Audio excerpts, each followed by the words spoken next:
Well, hello everybody. My name's Elon Warner. I'm the Director of Communications for the Texas Motorplex, and I'm joined by Andy Carter, General Manager, and Eric McClellan. We all lovingly refer to as Cheeseburger, our Competition Director, and we are here to talk about our 2021 schedule. But first I want to touch on 2020. Andy, we fought through so many things in 2020. How excited are you with the success in 2020 we had, and then looking forward to 2021?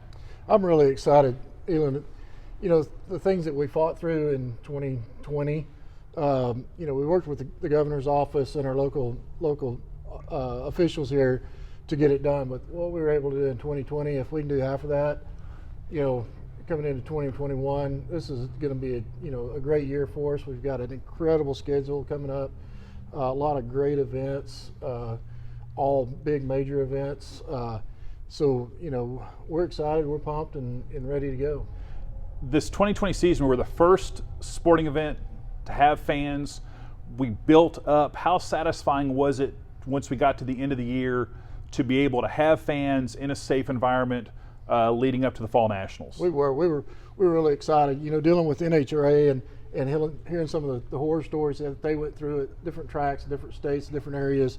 Even the things that some of the facilities in the state of Texas had to deal with. We were the first event to have fans at once they kind of opened things back up. But we were kind of able to roll with it all year, and did things right, kept people safe, took care of our fans, and showed the officials we could do what they wanted us to do. Mm-hmm. And our Fall Nationals was a huge hit. We actually had the largest national event in the state, or not in the state, in the country this year, right, for NHRA. And it was one of the largest sporting events, outdoor sporting events, as far as capacity in the state. So, and I think we had half of Boston here watching us. They actually had a good time and enjoyed it, and congratulate us on doing a good job and keeping the fans safe. Well, let's dive into the 2021 schedule. Eric, we start out in January and then roll right into February, March. How do we get events like that up and running so early in the year? Going to January, we're right after New Year's, so we're jumping straight into the year. But that's a birthday bash. That's more of just a relaxed kind of come out, hang out, racer appreciation thing for 2020. Our season actually kicks off in February, and we're starting uniquely this year, opposed to the last several years. We're going to kick off the 2021 season with a grudge race. We're going to do a 4-day grudge race we're going to have cars from all over the country. I was at another grudge race a couple weeks ago, and a lot of people were talking about coming for it. Quan, who promotes that, as well as Rumble in the Jungle later on in the year, he does an outstanding job, brings some real talent, some fast stuff.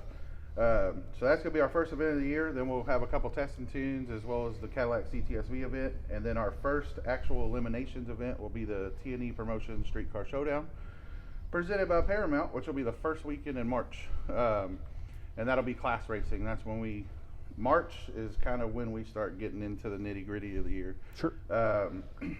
Once we start that, Andy, we're pretty much every weekend going from that point we are. on. And you're capping March off with a huge event. We are. Funny Car Chaos, Fuel Altereds, World Records. Tell me about that event, Andy. That's going to be pretty incredible. Chris Graves that runs and owns the Funny Car Chaos. We've teamed up to do an event here. It'll be the first time he's ever run the Fuel Altereds with the funny cars, which means we're going to have a tremendous amount of nitromethane on site here. You're probably more than we would have at a national event. Brought in some old school nostalgia stuff, old school back half cars. It's going to be great. If you're really into nitromethane, and your eyes burning and water, which I'm sorry I'm not, this is the place to be. I got to get away from that stuff. It scares me. It gets to you. So it's going to be a really cool event. We're going to Friday night. We're going to have our Friday Night Live here with a big party after the event. Drivers and cars come up the starting line and just have us a big bash right there on the starting line. So, and then the world record attempt by Kevin Kinsley. How cool! I mean, Motorplex is, sign says where speed was born, but How much excitement do you think that world record attempt's going to get for us? It's going to be incredible. We're the only track that they go to all year that can accommodate it. We're not only quarter mile, we've got enough room for them to shut down and everything. So Kevin's going to be here. I know we're going to have several other NHRA drivers here. I talked to Scott Palmer. Scott's coming. He's got a funny car that he built a couple years ago. He's going to run it. He told me he's either going to bring his fuel car or his Pro Mod with a fuel motor in it to play with that weekend, and he's going to bring his Top Fuel margarita machine. Nice. If anybody's not ever seen that, this is literally a giant margarita machine hooked up to a freaking Top Fuel motor, and he makes margaritas out of it. And we're going to have a big party and a lot of fun there. Well, that segues really nicely into April. We have an event that we've never had before, the Ooby Dooby Festival. Talk about how that event came about and kind of what you think the impact that event will have on our schedule. They came to us late last year. The event had been going on at Globe Life Field up in Arlington. Obviously canceled because of the COVID stuff. Right. They really wanted a more outdoor feel. Sure. So they're bringing it. Takes them about 2 weeks just to set it up. I think there's 6 or 7 different stages and all the VIP lounges. It's actually they call it a electronic dance festival. Right. Is what they call it. I guess we used to call it a party or rave or whatever in our day, but we're really excited. They're talking like 25,000 a day, which our capacity is about 100,000 here, so we're not even knocking on the door of that. But it should be a whole lot of fun. It's different. Sure. Something for the younger crowd. Right. So and introduces people to the facility that may not know, oh, hey, we come down here for a concert and then they come back for an ADRL race or the Fall Nationals. Exactly. But after that race, we kind of get into summertime, ADRL race, redemption. Eric, talk about kind of how we roll into summer with our events. We'll kick it off actually going into ADRL, Dragapalooza. ADRL last year was outstanding, and this year, we got 2 of them. It was such a good turnout. So ADRL is always promising. We got our double divisional. Back up to ADRL now.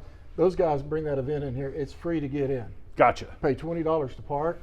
I don't know how many people. How many people can you pack in your car? Oh, I can pack 6 easy. Well, for $20, you're going to get 6 people into the drag races for free all day. So it's a pretty good deal. And people utilize that. Yeah. You'll see cars coming in, and they'll be in a 4-seater with 7 people in it. And that's a great event because it is free, and you get to see really quality racing on a national level. Yeah. When you get to see everything. You get to see pro mods, you get to see index racing, you get to see junior dragsters, you get to see small tire. They have a real niche because they pull little bits of everything, but their pro mod field 30 strong. Yeah, and this year they're bringing in the mountain motors. Yep, pro stock. So pro stock mountain motors. So summertime events, how do we manage? Obviously we're in Texas, it's hot. How do we handle the summertime heat? So that's his problem. Yeah, exactly. Yeah. It's an interesting problem to have. Normally what we end up doing, and just like we're doing this year, we kind of figured out that we just push everything to the evening time, including one event we have, Hot Summer Nights. That's what we did. We did it last year and just kind of want to try it out, see what happens, but the gates don't even open until 9 o'clock. We open at 9 p.m., start racing from 10, go till 3 in the morning. Grudge racing is a nighttime deal. So we get a lot of fast small tire cars, a lot of test and tune. It was insane. I think the first event we did, we had just a little over 100 cars, but then the last 2 events, we were creeping up on the 200 mark till 3 in the morning. Yeah. One of the things we found with those hot summer nights, we're running so late that a lot of those younger guys that want to go street racing, we were getting them off the street because they want to run late at night, in the middle of the night, and when we close at midnight, that doesn't give them the opportunity to come out, but they did, and it was good to see those guys, and it's a home run for everybody, including the local PD and because it basically gives them an environment where they can race even safer because they don't have to worry about stuff, and then also they're not putting anybody else at risk. We get through the summertime, now we start turning our attention to our cornerstone event, the NHRA Fall Nationals. Last year we added Friday Night Live. We had a 5-day event. Are the plans to kind of keep that as a multi-day, multi-event, full week racing? Absolutely. This year we will have the fuel cars back on qualifying on Friday night. We'll move back to Thursday with our starting qualifying with our sportsmen. Last year on Wednesday we did a race called a National Open with NHRA. It was good. It was a lot of fun, but we're looking at a little different format for Wednesday this year. We're talking to the top sportsman, top dragster guys about doing some kind of a shootout program on that day. Those cars are insane how fast they are to be running. You know, they're not on nitromethane. They're not on alcohol. They're, you know, turbo cars, and you name it, they're running them. So we're really excited. The Friday Night Live program will be back. Talking about Friday Night Live, we've graduated it to, I think we talked about it's going to be at Funny Car Chaos. Yep. It'll also be both shows of ADRL Friday night. You know, that'll have a DJ DJ party on the starting line with racers and in their cars, and just have fun. You know, Friday night after we get done. And then I think a lot of people think when the Fall Nationals kind of wraps up, we kind of just pack up our bags and kind of shut it down. But Eric, we've got We wish. events throughout October and November. Talk about what happens after the Nationals. After the Nationals, actually that very next Saturday, as soon as we're done, we have an event called Burnouts for Blake. Blake Williams unfortunately passed in a crash several years ago, but we have a big event, memorial for his kids. We're raising college funds and things of that nature for him. But that's a huge, just kind of come hang out. There's a couple index classes, nothing major. So we're kicking off that very next weekend all the way through December. Everything from import face-off, streetcar takeovers coming back in the middle of November. They came at the beginning of the year last year, and we kind of figured out that the end of the year is like their deal. Like that's DFW's Sure. thing. The Convoy Showdown. The first time we did that was actually a couple weeks ago, and 400 or 500 show trucks. Wow. I mean, incredible. And they just ride around, hang out, have fun, laugh, set up tents. So it's a true lifestyle event. Sure. It was everything from lowriders to the jacked up, you know, Monster trucks. Monster trucks, you know. So One thing we do have leading up to the Nationals, that's actually a couple weeks before the Nationals, that's also a lifestyle, is the Hood to Hood Picnic. Okay. That's where every promoter in DFW all come together on one weekend. And you have everything from big wheel racing to, I mean, that is a lifestyle. That is a legitimate lifestyle event because every single promoter comes together for that. And then we'll step back forward. We end the year every year with a tested tune. And last year we did, actually the last 2 years we've done it, we have an event called the TNE Promotions Winter Warm-Up. That's usually the last event of the year. That's where we have a big test and tune, couple classes. It's street, grudge, index, just kind of everything. And so we race till the first weekend of December every single year. Perfect. Every And weekend. then the $1 million question, Andy, is when can people get tickets? So we'll go on sale with our renewals for Fall Nationals January the 4th. You'll be able at 9 o'clock that morning, you'll be able to start buying your tickets if you bought tickets in the past. We give those folks about 30 days to go in and get their original tickets, Right. and then it'll open up to the public. January 18th, we'll put tickets on sale for Nitro Madness, which is the Funny Car Chaos show. Those tickets are going to be $25 a head a day, you know, keeping it cheap for a family and to come out and have fun. So Perfect. And then we've talked a lot about a lot of events, Eric, but is there one event in 2021 that you think it could be your favorite or that you're most looking forward to? Can I give you two? Yes. Because I have two leading up to it. So my number 2 spot would be the Streetcar Super Nationals. Right. That's coming back this year, or that's coming this year, first time. One of 3 of their events. That's always, Mel Roth throws down an awesome event with that, a lot of travel. That's a destination event. But my number 1 is the Radio Roundup.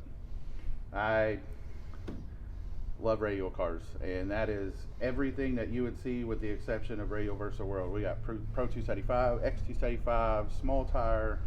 That is the event I'm looking forward to this year because I think that one is going to put Texas, especially the Texas Motorplex, on the radar for small tire racing. Perfect. And then Andy, as general manager, we've talked about every one of these events as one of your kids, but I'm going to ask you to pick a favorite. What are you looking forward to in 2021? yeah, it's kind of like asking me. I've got like 12 dogs at home, which one's my favorite. And every one of these events is kind of like my baby, and love them all. I've been begging Mel to bring the Streetcar Super Nationals here for quite a while. I'm really excited about it. I'm super excited about the Funny Car Show. That's something that I've wanted for a long time. I can remember when you come out here for when Billy had the Funny Car Classic. Right, going Coca-Cola on. Classic deal. And then obviously, Nationals is our big event for the year. The majority of our work goes into that, and we had a great national event last year. Can we top it? I hope so. Perfect. So. Well, Eric and Andy, thanks so much. And the schedule will be live on TexasMotorplex.com, and you'll be able to get additional information throughout the year on all our social media channels and the website. So, want to appreciate everybody for checking us out today. Merry Christmas. God bless.